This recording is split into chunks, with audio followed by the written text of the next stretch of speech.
Instrumentos de crédito son los documentos en los que consta el crédito, son los llamados títulos valores, ¿ya? Según la ley 2787 del año 2000, en la época del presidente Fujimori, Alberto Fujimori, él normó la ley de títulos y valores.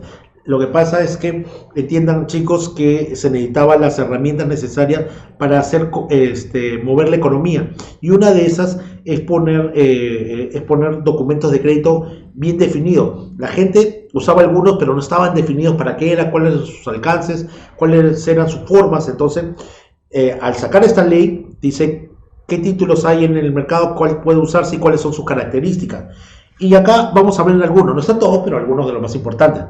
La letra de cambio, el pagaré, las acciones y el cheque. La letra de cambio dice debe incluir los datos necesarios de identificación, orden de pago, fecha de vencimiento, lugar de pago, etc. Un requisito indispensable es incluir la aceptación. ¿Por qué estoy leyendo? Tranquilos, voy a explicarles. Y quiero que ahora vean este tema de pagaré. Es la promesa incondicional de pago en una fecha que debe indicarse, así como el lugar, emisión y pago y los datos necesarios de identificación. ¿Por qué estoy leyendo? Si se dan cuenta, hay poca diferencia entre esto. Ojo, eso es lo que está en la ley de títulos y valores, tal cual está. Pero profesor, no entiendo la diferencia. Les explico ahorita la diferencia. Letra de cambio y pagaré son dos títulos valores, pero tienen una gran diferencia, ¿ya? La primera es que la letra de cambio es un título valor más negociable, es decir, puede ser vendida a una tercera, cuarta, quinta persona, a una empresa, a un banco. Es decir, si yo debo dinero, o sea, si yo me presto dinero y a uno le debo el letra de cambio y a otro pagaré, lo primero que va a pasar en la letra de cambio es que yo le debo a una persona una letra de cambio. Esa persona, si desea, si yo no le puedo pagar antes de la fecha que hemos acordado, venderlo lo puede vender a una tercera persona.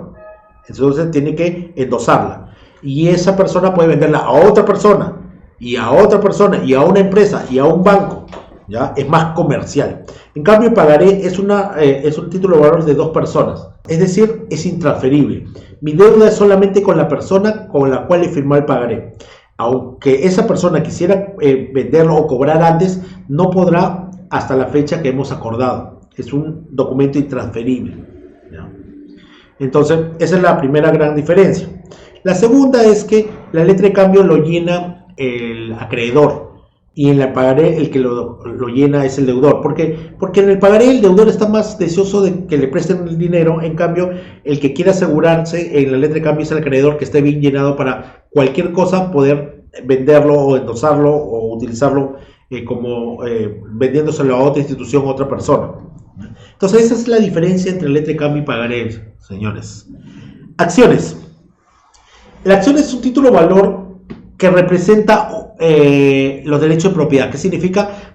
Al comprar una acción te haces codueño de una empresa, obviamente en el porcentaje de valor de tu acción. Y como codueño vas a participar en las utilidades de las mismas.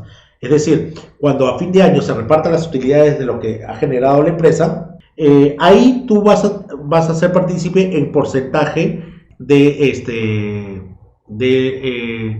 la propiedad de acciones que tengas tú. Y eso se llama dividendos. Cuando se reparten las utilidades se llama repartición de dividendos. Estas acciones, dice que algunas acciones no son negociables. ¿Qué significa? Hay dos tipos de acciones: las acciones que se negocian en la bolsa, y que son de las sociedades anónimas abiertas, y las acciones que no se negocian en la bolsa, que son las acciones en las sociedades anónimas cerradas. Estas acciones, como ya hemos visto en temas pasados, la sociedad anónima cerrada, sus acciones, porque así se divide su participación en el negocio, estas acciones no se negocian porque son empresas familiares y que no quieren perder su participación dentro de la empresa. Entonces no la negocian para que entren otras personas ajenas a los dueños. Pero las acciones de las empresas, sociedades anónimas abiertas, sí son negociables en la bolsa y pueden pasar del mercado primario al mercado secundario. ¿Qué quiere decir? Les hago recordar. Mercado primario es cuando por primera vez se emite una acción, por ejemplo, o un bono, un título de valor, es que la empresa que está generando o vendiendo las acciones o los bonos lo pone por primera vez al mercado. Entonces ese es el mercado primario, cuando está involucrada la empresa que emite la acción o el bono. En cambio, el mercado secundario es cuando la que compró se lo vende a otra y a otra y a otra. Ese es el mercado secundario de la bolsa de valores. Cheque. Son títulos valores, dice que no son a plazos, por lo que se paga a la vista. El cheque no es una moneda, sino un medio de pago. Lo que pasa es que el cheque, chicos, es un medio de pago que hace las veces de dinero. Ahora, no es un crédito realmente, pero es una forma de pagar. Los cheques ya no se usan como antes, porque antes los cheques servían para pagar una deuda y te pagaban cheques. Pero ahora existe el número de cuenta, los depósitos a cuenta directamente, a ahorro crédito, los depósitos interbancarios, que ya no se necesita el cheque. Pero aún hay un cheque que se usa, que es el cheque de gerencia, que se usa para abonar dinero a una persona, grandes sumas de dinero a una persona. En vez de andar con el dinero en mano, ¿no? Voy con el cheque, ¿ya? Y es aceptado por cualquier banco, pero tienen un costo, obviamente. Ahora se habla de que la nueva ley dice, la ley, porque ya no está nueva, permite el cheque postdatado, que funciona como un crédito a plazo. ¿Qué es un cheque postdatado? Pongamos una fecha. No quiero poner una fecha porque de repente el día que sale el video es otra, o el día que lo ves es otra. Quiero que entiendan que si hoy, el día que estás viendo el video, es un viernes y yo te debo dinero, una forma es que yo te quiero un cheque, ¿ya? Y le pongo, digamos que te debo 1000 soles y así te voy a pagar. Pongo 1000 soles y en el cheque no pongo la fecha de hoy viernes, por ejemplo, si fuera un viernes. Pongo la fecha de lunes. ¿Pero por qué, profesor? Porque en este momento en mi cuenta ya corriente no tengo los 1000 soles que te estoy girando, porque en este momento no tengo. Tendré, digamos, 300. Pero como sé que el fin de semana van a depositarme algunos clientes, voy a llegar al monto. Entonces pongo fecha de lunes para que el lunes, ¿ya? Y obviamente te he dicho que es un cheque postdatado, puedas cobrarlo. No pongo la fecha del viernes porque si no, de repente vas al banco y va a rebotar el cheque porque no tiene fondo. Por eso te estoy diciendo que te lo voy a girar con fecha de lunes para que cobres el lunes, porque el lunes sí hay. Entonces es como un crédito a plazo, porque no lo estás cobrando, estás aceptando mi cheque como si te pagara hoy, pero lo vas a cobrar el lunes. Instrumentos de la política monetaria. Algunos instrumentos de esta política monetaria es la tasa de encaje legal, tasa de intereses de referencia, intervención del mercado cambiario. ¿Qué es una tasa de encaje legal? ¿Ya? En el sistema financiero que hemos estado viendo, ¿ya? Sobre todo en el tema bancario, lo que dice que es la proporción total de los depósitos los bancos deben tener como reserva en su caja y en el BCR con la finalidad de atender retiros imprevistos. La tasa de encaje la determina ¿quién? El Banco Central de Reserva, y te dice que es un porcentaje en soles, un porcentaje en dólares. Te dice que eso es ese porcentaje, 6, 7%, 8%, ¿ya? Eso tienes que separar de todo dinero que le entregan al banco. O sea, que el agente supervisario entrega, ¿ya?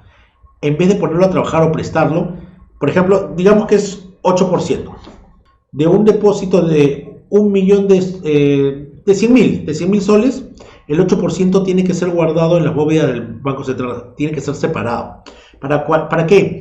Para frente a cualquier imprevisto, que mucha gente esté pidiendo su dinero por un tema de crisis, por un tema de mal manejo. Al final, ese dinero no se pierde y sirve para pagar imprevistos, posibles bancarrotas, etcétera. Entonces hay dinero que lo maneja el Estado, en este caso el Banco Central de Reserva, y lo devuelve para pagar a ir pagando mientras digamos que el banco quebró.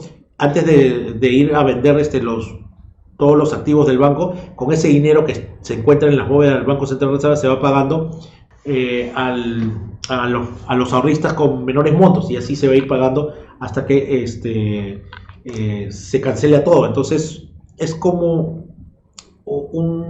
una plata de respaldo que el Estado dice que es un porcentaje que no debe tocar, no debe mover los bancos a la hora de prestar. Deben contar con ese dinero, porque si no, el banco presta en todos lados y después no tiene dinero para devolver.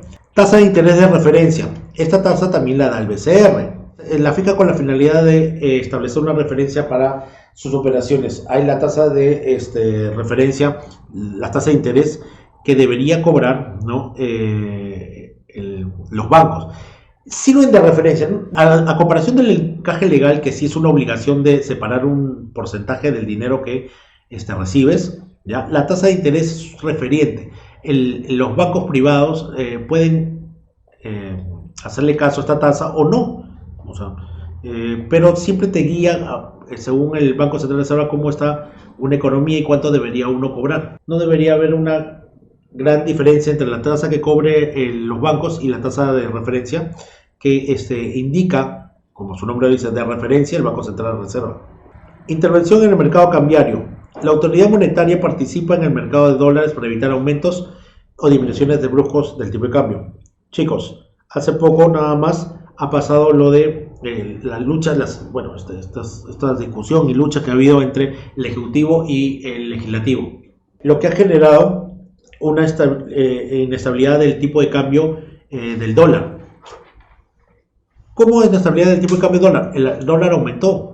A veces cuando con estos temas financieros el dólar sube o disminuye.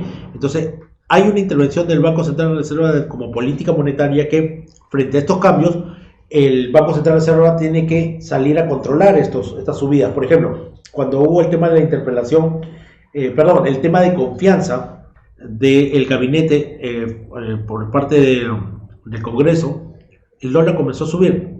¿Qué es lo que pasó? El tipo de cambio comenzó a subir.